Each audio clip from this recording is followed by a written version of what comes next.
ketika Allah memberi, Dia memberi secara melimpah. Dia memberi lebih dari apa yang kita butuhkan, sehingga kita punya sesuatu yang bisa dibagikan kepada orang lain, terutama mereka yang berkekurangan dan yang sangat membutuhkan. Oleh karena itu, kita tidak perlu khawatir, kita tidak perlu ragu-ragu lagi, karena Tuhan Allah kita adalah roti hidup untuk kita. Allah mengambil sedikit dari yang kita miliki, tetapi kemudian melipat gandakan untuk kebaikan sesama kita. Saudari-saudaraku yang terkasih, berjumpa kembali bersama saya Inspirasiku di Antara. Renungan harian Jumat 21 April, Pekan Paskah yang kedua. Semoga kita bersama keluarga komunitas kita selalu dalam keadaan baik, tetap sehat, bersemangat, dan penuh sukacita. Marilah kita mengawali renungan kita hari ini dengan tanda kemenangan Kristus. Dalam nama Bapa dan Putra dan Roh Kudus. Amin. Allah Bapa yang Maha Pengasih, Engkau membebaskan kami dari belenggu dosa melalui Putra-Mu yang menderita di kayu salib. Semoga kami dapat mengalami kehidupan baru berkat kebangkitannya. Sebab Dialah Tuhan pengantara kami, yang bersama dengan Dikau dalam persatuan Roh Kudus, hidup dan berkuasa, Allah sepanjang segala masa. Amin. Dalam nama Bapa dan Putra dan Roh Kudus. Amin. Inspirasi kita hari ini dari Injil Suci menurut Yohanes, bab 6 ayat 1 sampai 15.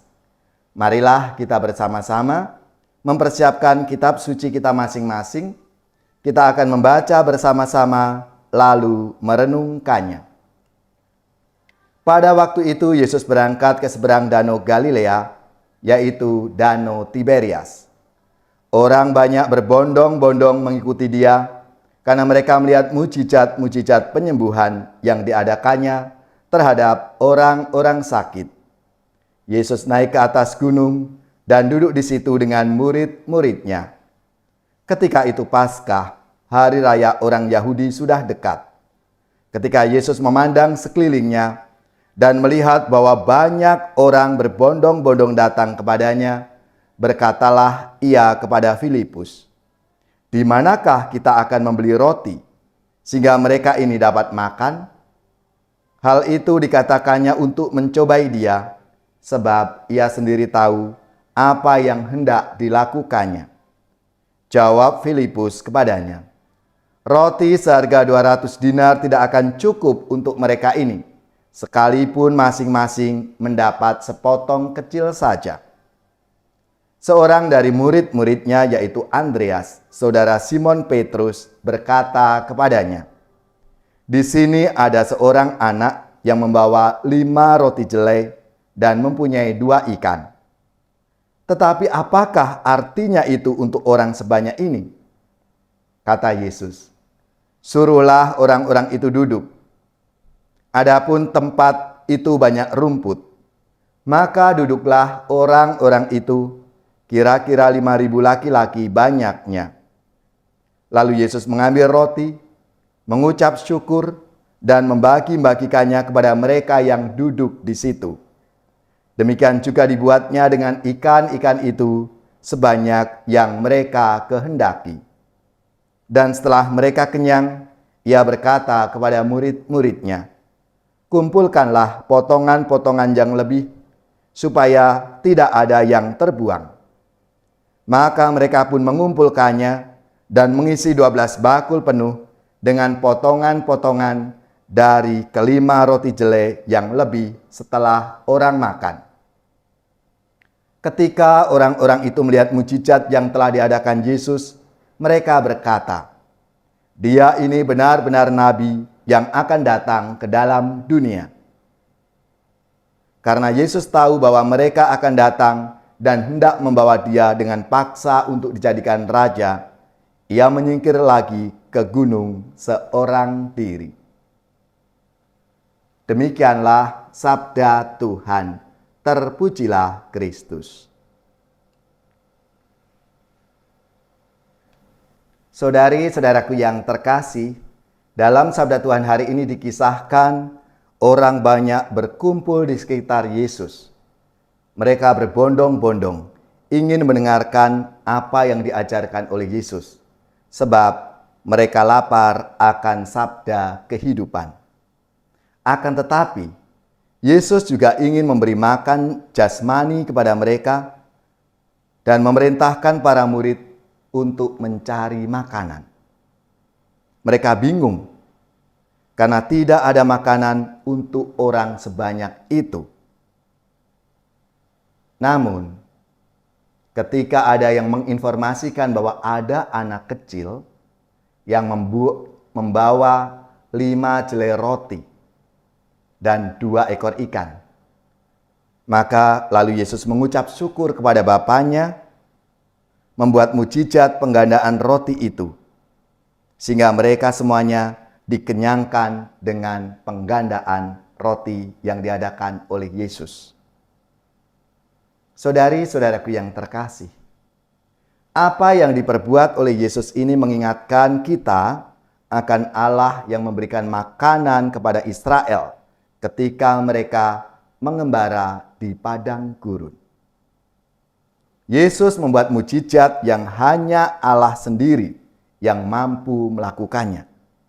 Karena Dia adalah roti hidup, roti sejati dari surga, yang dapat memuaskan rasa lapar yang mendalam, baik secara pribadi, material, dan spiritual. Mereka memberi makan 5.000 orang lebih, memperlihatkan kemurahan hati dan kebaikan Allah yang sangat luar biasa. Ketika Allah memberi, Dia memberi secara melimpah. Dia memberi lebih dari apa yang kita butuhkan, sehingga kita punya sesuatu yang bisa dibagikan kepada orang lain, terutama mereka yang berkekurangan dan yang sangat membutuhkan. Oleh karena itu, kita tidak perlu khawatir. Kita tidak perlu ragu-ragu lagi, karena Tuhan Allah kita adalah roti hidup untuk kita. Allah mengambil sedikit dari yang kita miliki, tetapi kemudian melipat gandakan untuk kebaikan sesama kita. Saudari-saudaraku yang terkasih, apakah kita percaya pada pemberian Allah kepada kita dan kemudian berbagi secara tulus kepada mereka yang membutuhkan? Marilah kita semua dipanggil untuk ikut ambil bagian dalam karya pelayanan Tuhan di dunia ini dengan mau berbagi roti kehidupan yang telah Tuhan anugerahkan kepada kita untuk sesama kita, mereka yang membutuhkan, mereka yang sungguh mengalami kelaparan akan sabda Tuhan. Ya Tuhan, sadarkanlah kami untuk selalu bersyukur atas kemurahan Hati-Mu dan mampukan kami untuk berbagi dengan sesama kami yang membutuhkan.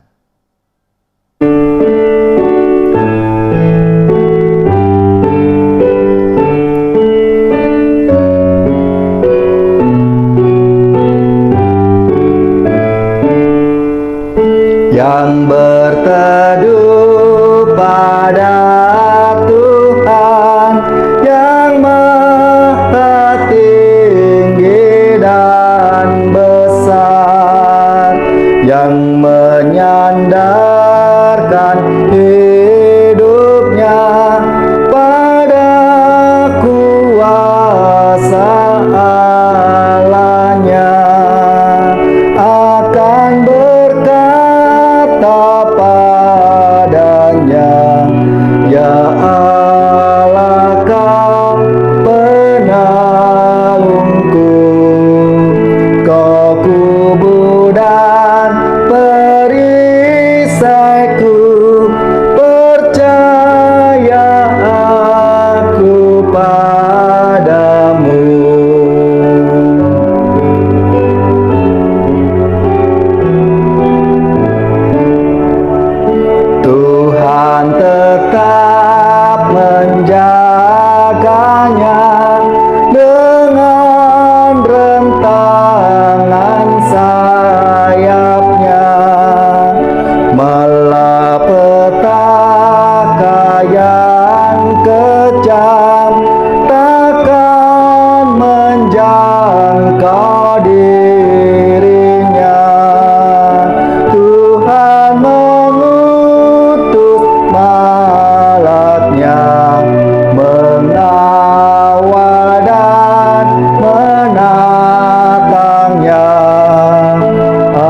Terjanganlah kakinya terantuk batu yang keras.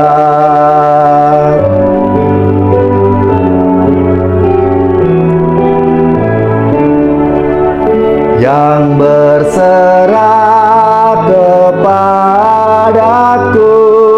hidupnya akan kurengkuh.